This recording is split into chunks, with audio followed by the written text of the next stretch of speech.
Setianti Dwi Retno atau yang lebih akrab disapa Tia berusia 24 tahun merupakan seorang wanita cantik yang tinggal seorang diri di sebuah apartemen yang berada di wilayah Tanjung Duren, Jakarta Barat. Ia menempati sebuah unit kamar di salah satu apartemen yang ada di Jakarta, tepatnya di Tower HE lantai 25. Meskipun tinggal seorang diri di dalam apartemen tersebut, tetapi Tia ternyata memiliki seorang asisten rumah tangga yang tidak menginap bernama Aam. Tia sendiri merupakan seorang alumni di SMA 28 Jakarta dan sedang menempuh pendidikannya di STAN. Untuk sehari-harinya, gadis cantik berambut panjang itu bekerja sebagai seorang sales promotion girl alias SPG sekaligus juga menjadi seorang model majalah freelance. Dalam karir dunia modeling, Tia pernah bekerja sama dengan beberapa majalah dewasa yang ada di Indonesia, salah satunya adalah Populer. Rutinitas sehari-hari gadis cantik tersebut dihabiskan untuk kuliah dan setelah pulang kuliah, Tia selalu menghabiskan waktunya untuk photoshoot atau bekerja sebagai seorang SPG. Pada hari Senin 9 November 2009 siang hari, ketika Tia sedang berada di unit apartemen miliknya bersama dengan sang asisten rumah tangganya yakni Aam, tiba-tiba saja mereka kedatangan seorang tamu yang bernama Dede Setiawan berusia 21 tahun. Diketahui, Dede Setiawan ini merupakan salah satu kerabat jauh dari keluarga Tia dan ia bekerja sebagai seorang MUA alias tukang rias. Sebenarnya nih guys, Dede Setiawan bukanlah warga Jakarta melainkan seorang warga Banjarmasin. Namun karena tuntutan pekerjaan dan guna mengembangkan bakatnya di bidang dunia make up, ia terpaksa harus pindah dan menetap di Jakarta. Menurut keluarga besarnya, Dede Setiawan dikenal sebagai anak yang agak pemalu, sedikit kemayu dan memiliki orientasi seksual yang berbeda dengan pria-pria pada umumnya alias seorang homoseksual. Sejak masih kecil, Dede sudah sangat menyukai profesinya sebagai seorang tukang rias, entah untuk merias pengantin, model, wisuda, ataupun untuk acara-acara tertentu. Dede Setiawan yang merupakan kerabat jauh dari keluarga Tia akhir-akhir itu merasa sangat kesal kepada sang model sebab Tia sudah beberapa kali menjanjikan akan menggunakan jasa Dede jika ada panggilan photoshoot. Namun setelah ditunggu-tunggu dalam jangka waktu yang cukup lama, Tia tidak pernah menghubunginya untuk menggunakan jasa dari Dede sebagai make up artisnya. Pada hari itu, karena kebetulan Dede sedang memiliki waktu luang, ia berniat untuk mendatangi apartemen saudaranya untuk menagih janji kepada Tia agar segera menggunakan jasanya. Namun entah mengapa, sebelum berangkat menuju ke apartemen kerabatnya itu, Dede tidak lupa membawa sebuah palu yang dimasukkan ke dalam tasnya. Sebenarnya nih guys, Dede mendatangi unit apartemen Tia tersebut tanpa memberitahukan kepada sang pemilik rumah. Ia tiba-tiba saja mendatangi unit apartemen milik kerabatnya tersebut dengan maksud dan tujuan untuk menagih janji. Sebagai tuan rumah, Tia mempersilakan Dede Setiawan untuk masuk ke dalam apartemennya dan memperlakukan kerabatnya itu dengan sangat baik. Mengetahui jikalau ada tamu di unit apartemennya, Tia meminta sang asisten rumah tangganya untuk meninggalkan mereka berdua saja. Sebelum pergi meninggalkan sang majikan, Tia sempat berpesan kepada asisten rumah tangganya itu untuk mengambil kamera miliknya di dalam mobil yang ada di tempat parkir dan menunggu di lobi apartemen sampai Tia datang untuk menjemputnya di bawah. Mendengar perintah dari sang majikan, Aam menurut saja dan segera meninggalkan unit apartemen tersebut menuju ke parkiran dan selanjutnya langsung duduk-duduk di lobi sesuai dengan perintah sang bos. Sepeninggalan Aam dari unit apartemen itu, Dede Setiawan dan Tia asik bercengkrama kesana kemari membicarakan banyak hal mulai dari hal yang penting hingga hal konyol yang membuat keduanya tertawa terbahak-bahak. Di tengah-tengah obrolan santai itu dan suasana sudah mulai mencair, Dede Setiawan mulai memberanikan diri untuk menyampaikan niat dan tujuannya yang mendadak datang ke apartemen milik kerabatnya itu. Dede Setiawan meminta tolong kepada saudaranya itu agar Tia mau membantunya dengan meminjamkan uang sebesar Rp600.000. Entah karena tidak memiliki uang ataupun ada alasan lain, Tia menolak permintaan tersebut dengan halus. Dede Setiawan yang saat itu sangat membutuhkan uang terus-menerus memaksa gadis cantik itu untuk meminjamkan uang kepadanya. Karena merasa terus-menerus didesak, Tia akhirnya mengancam akan melaporkan tindakan Dede Setiawan kepada aparat kepolisian. Nah guys, saat itu obrolan yang awalnya berlangsung dengan santai mendadak berubah menjadi cukup panas. Bahkan kejadian itu membuat keduanya terlibat dalam sebuah pertengkaran yang cukup sengit. Dede Setiawan yang merasa tidak terima dengan perlakuan dari Tia karena tidak dipinjami uang mulai membahas tentang janji-janji sang model yang katanya hendak menyewa jasa riasnya namun tidak pernah terrealisasi.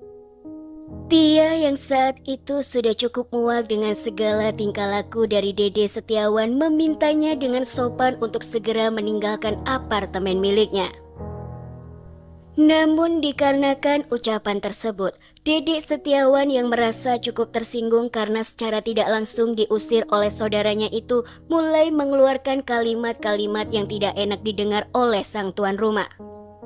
Tia yang mulai habis kesabarannya seketika meraih sebuah timbangan badan dan mengancam akan memukul Dede Setiawan dengan benda tersebut. Namun dengan sigap, Dede Setiawan langsung merebut timbangan badan itu dari tangan Tia yang kemudian langsung dipukulkan ke arah pelipis gadis cantik itu hingga membuat sang tuan rumah terjatuh ke lantai.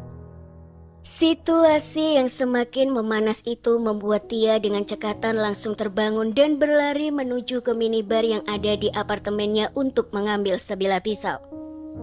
Tetapi di saat yang bersamaan, Dede Setiawan langsung mengejarnya dan memukul bagian belakang kepala Tia menggunakan sebuah palu yang memang sudah dipersiapkan sebelumnya dari rumah hingga membuat sang model terjatuh lagi dan kepalanya terbentur lantai.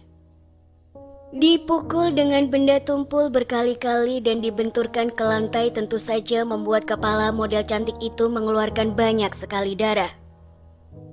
Dalam keadaan yang sudah tidak berdaya itu, Dede Setiawan kemudian menyeret tubuh gadis cantik itu menuju ke kamar mandi dan menguncinya dari luar. Setelah itu guys, Dede mulai mengacak-ngacak kamar apartemen milik sang tuan rumah. Di sana, Dede Setiawan mencuri beberapa barang berharga milik Tia seperti 1 unit ponsel BlackBerry, 1 unit ponsel Nokia E71, dan 1 unit ponsel Nokia 2505, dompet dan uang tunai sebesar Rp1 juta. Setelah berhasil menggasak harta benda milik Tia, Dede bergegas kabur meninggalkan unit apartemen tersebut.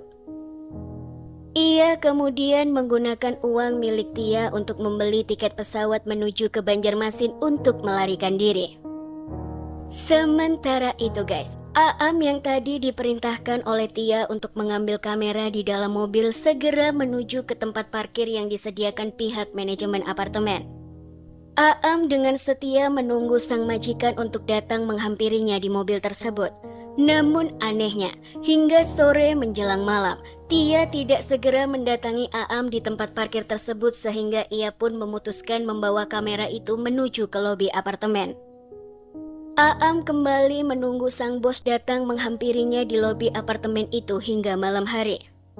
Malam itu guys, setelah menunggu selama kurang lebih 12 jam, Aam yang mulai penasaran karena tidak kunjung dijemput oleh sang majikan mulai memberanikan diri untuk naik ke lantai 25 menuju ke unit apartemen milik sang bos. Setibanya di sana, Aam mencoba untuk mengetuk pintu apartemen itu namun tidak ada jawaban apapun dari dalam. Ia juga sempat mencoba untuk membuka pintu tetapi terkunci dari dalam sehingga Aam tidak bisa masuk. Karena tidak berhasil masuk ke kamar sang majikan, Aam yang saat itu baru seminggu bekerja sebagai asisten rumah tangga di apartemen Tia memutuskan untuk turun lagi ke lobi dan menunggu majikannya di lobi apartemen dengan membawa kamera milik sang bos. Sebenarnya Aam sendiri ingin segera pulang ke rumah, namun dikarenakan dirinya takut dipecat atau dituduh kabur dengan membawa kamera milik sang bos, maka niatan itu pun diurungkan oleh pemuda tersebut.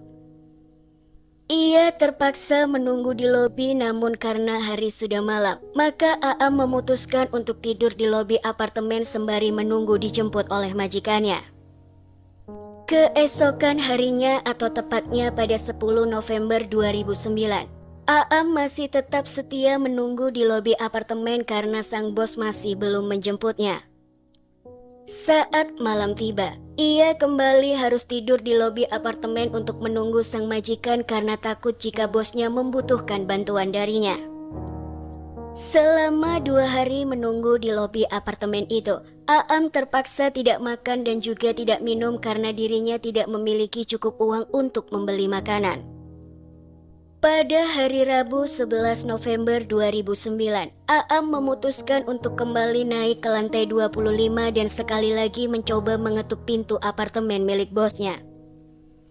Namun lagi-lagi usaha tersebut ternyata sia-sia saja karena dirinya tidak kunjung mendapat jawaban dari dalam. Karena tidak memiliki banyak tenaga, Aam memilih untuk duduk di depan pintu unit apartemen sang majikan.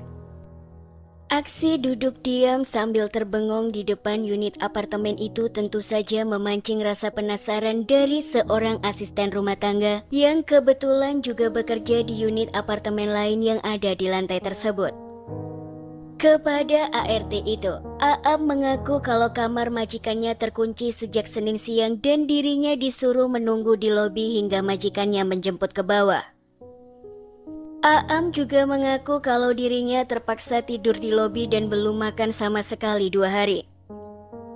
Merasa kasihan, pembantu tetangganya itu pun langsung memberikan makanan serta minuman kepada Aam. Sembari menghabiskan makanannya, Aam kembali bercerita kepada asisten rumah tangga itu kalau majikannya sudah 2 hari tidak keluar dari apartemen sejak mendadak ada tamu yang datang ke apartemen itu. Karena asisten rumah tangga itu merasa curiga, ia mengajak Aam untuk melaporkan kejadian tersebut ke pihak keamanan apartemen.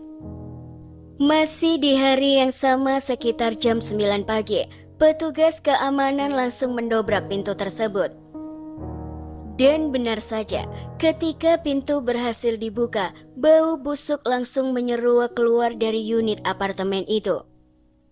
Di sana guys, petugas keamanan juga menemukan Tia sudah dalam keadaan tewas secara mengenaskan di dalam toilet. Penemuan itu pun langsung dilaporkan ke pihak kepolisian setempat. Pihak berwajib yang menerima laporan itu pun langsung mendatangi lokasi. Di sana, aparat kepolisian langsung mengevakuasi jasad Setianti Dwi Retno ke rumah sakit untuk proses pemeriksaan lebih lanjut. Selain itu guys, aparat kepolisian juga segera melakukan olah tempat kejadian perkara untuk mencari bukti-bukti yang terkait dengan kasus ini. Aam yang merupakan saksi kunci dalam kasus ini langsung diinterogasi secara intensif untuk mengungkap kasus pembunuhan tersebut. Tidak hanya itu saja, aparat kepolisian juga langsung mengecek rekaman CCTV untuk mencocokkan semua keterangan dari Aam. Setelah mengantongi semua informasi yang dibutuhkan, aparat kepolisian segera memburu keberadaan dari Dede Setiawan. Pada 16 November 2009, Dede Setiawan akhirnya berhasil ditangkap di rumah orang tuanya yang berada di Banjarmasin. Ia langsung diterbangkan menuju ke Jakarta untuk mempertanggungjawabkan semua perbuatannya. Sesampainya di Jakarta, ia digiring menuju ke kantor polisi untuk proses lebih lanjut. Di dalam interogasinya, Dede Setiawan mengakui semua perbuatan yang telah dilakukan kepada kerabatnya sendiri. Dede Setiawan menjelaskan kalau dirinya merasa sakit hati sekaligus dendam karena Tia tidak kunjung menyewa jasanya sebagai seorang MUA. Selain itu guys, kedatangan Dede Setiawan ke apartemen untuk meminjam uang ternyata juga tidak mendapatkan respon yang baik dari Tia sehingga memancing emosi dari Dede. Akibat perbuatannya, aparat kepolisian resmi menjadikan Dede sebagai tersangka kasus ini. Ia dijerat dengan pasal 340 Kitab Undang-Undang Hukum Pidana tentang pembunuhan berencana. Sidang untuk kasus ini pertama kali digelar di Pengadilan Negeri Jakarta Barat. Majelis Hakim Pengadilan Negeri Jakarta Barat akhirnya menjatuhkan vonis hukuman penjara selama 20 tahun kepada Dede Setiawan karena terbukti bersalah secara sah dan meyakinkan melanggar tindak pidana pembunuhan berencana. Terima kasih buat teman-teman yang sudah meluangkan waktu untuk nonton video ini. Kalau menurut kalian video yang aku bahas ini bermanfaat, tolong bantu aku untuk sebarkan agar channel ini semakin berkembang tentunya. Aku juga mau memberitahukan bahwa kasus-kasus yang aku bahas ini hanyalah sebagian kecil dari banyaknya kasus-kasus kriminal yang terjadi di negara yang kita cintai ini maupun di dunia. Semoga selalu ada hikmah serta pelajaran yang bisa kita petik bersama-sama. Aku juga berharap kalau kalian semua pastinya jangan sampai lupa untuk subscribe, like, komen, serta nyalakan lonceng notifikasinya agar tidak ketinggalan setiap aku upload video baru. Oke guys, sekali lagi terima kasih dan sampai jumpa di video selanjutnya. Bye-bye.